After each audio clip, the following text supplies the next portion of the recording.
ঢাকাতে গিয়ে আমরা প্রথমে কোথায় ঘুরতে গেছি আপনারা দেখুন তো কেউ চিনতে পারেন কিনা। ওয়েট আপনাদেরকে কষ্ট করা লাগবে না, আমিই বলে দিচ্ছি। আসসালামু আলাইকুম এভরিওয়ান, আমি এখন আছি বাইতুল মুকাররম জামে মসজিদের সামনে, যেটা আসলে আমরা পৃথিবীতে আগে দেখতাম আজানোর সময় মসজিদ দেখাইতো, ওই লোক মেট্রো রেলের রাস্তার উপরে। মাশাআল্লাহ এই মসজিদটা অনেক সুন্দর আর অনেক বড়।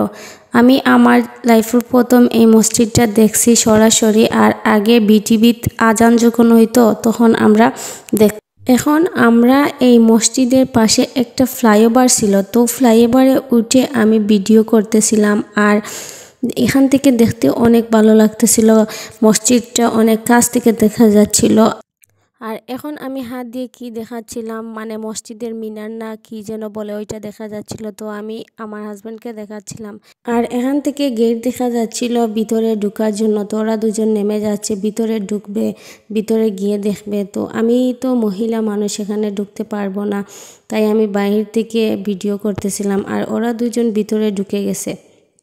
দেন এখান থেকে বের হয়ে দেখতেছি মসজিদের পাশে অনেক ধরনের খেজুর, হিজাবের উড়না, বুরকা, তারপর টুপি, আতর, এগুলা অনেক দোকান ছিল, মানে বাইরে রাস্তার পাশে দোকান ছিল। দেন এখান থেকে বের হয়ে আমরা আস্তে আস্তে হেঁটে হেঁটে যাচ্ছিলাম। এখন আমরা একটা রিক্সা করে যাচ্ছিলাম, আর সিলেট থেকে ঢাকায় আসছি, পুরো ঢাকা শহরটা দেখবো না তাই তো হয় না, তো এখন আমরা রিক্সাতে করে পুরো ঢাকা শহরটা দেখতে চাচ্ছিলাম।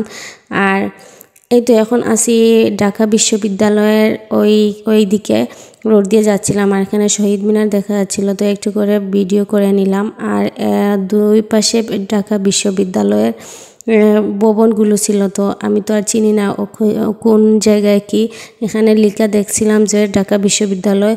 এখন আমরা চলে আসছি ঢাকা লালবাগ কেল্লা ওইখানে, মানে এটা একটা ঐতিহাসিক নিদর্শন, মানে মুঘল আমলের একটা বাড়ি, আর এখন পার্ক হিসাবে ব্যবহার করা হয়। তো এখানে ঘুরতে আসছি, আর নেক্সট ভিডিওতে দেখাবো এখানে কি কি আছে আর কি কি আমরা দেখছি, আপনাদের সাথেও শেয়ার করব। আর নেক্সট ভিডিওতে আপনাদের সাথে শেয়ার করব এখানের ভিতরে কি কি আছে। আর ততক্ষণ পর্যন্ত ভালো থাকবেন, সুস্থ থাকবেন, আল্লাহ হাফিজ।